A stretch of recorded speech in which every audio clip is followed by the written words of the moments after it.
মক্কার ইমামদের বেতন কত জানেন?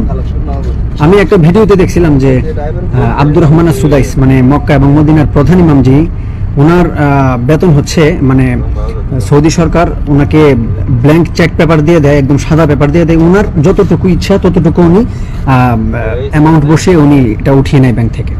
এটা কতটুকু সত্য এটা জানার জন্য আমি একজন কাবার ইমামকে জিজ্ঞেস করছি। এখন আপনারা প্রশ্ন করতে পারবেন কাবার ইমামকে আমি পেলাম কই? কারণ হচ্ছে আমি মক্কার সবচাইতে মানে ওয়ান লেভেলের রেস্টুরেন্টে চাকরি করি। আমাদের রেস্টুরেন্টে অনেক বড়, একসাথে 3000 মানুষ বসে খাইতে পারে আমাদের রেস্টুরেন্টে, আপনারা আসলে দেখতে পারবেন। তো আমাদের হোটেলে, আমাদের রেস্টুরেন্টে প্রায় সময় অনেক কাবার ইমামদেরকে দাওয়াত করে আনে সৌদিরা, আইনা তাদেরকে বিশাল খাবারের আয়োজন করে, তাদেরকে আদর আপ্যায়ন করা হয়। তো আমি যেহেতু ভিআইপি সেকশনে কাজ করি, আমি তাদের সামনে যাইতে পারি এবং তাদের সামনে আমি নিজের হাতে খাবার পরিবেশন করি।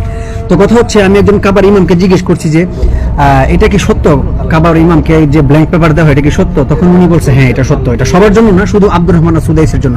আপনাদের কাছে এই কথাটা আমার বলার উদ্দেশ্য কি? দেখেন আমাদের ইমামদেরকে এইভাবে তো আর চেক ভরে দেওয়া যাবে না, কিন্তু আমরা যদি চাই যে একজন ইমামকে যথাসাধ্য সম্মান দেওয়ার জন্য তাদের 5000 টাকার বেতনটাকে 15000 করার জন্য আমরা দিতে পারবো।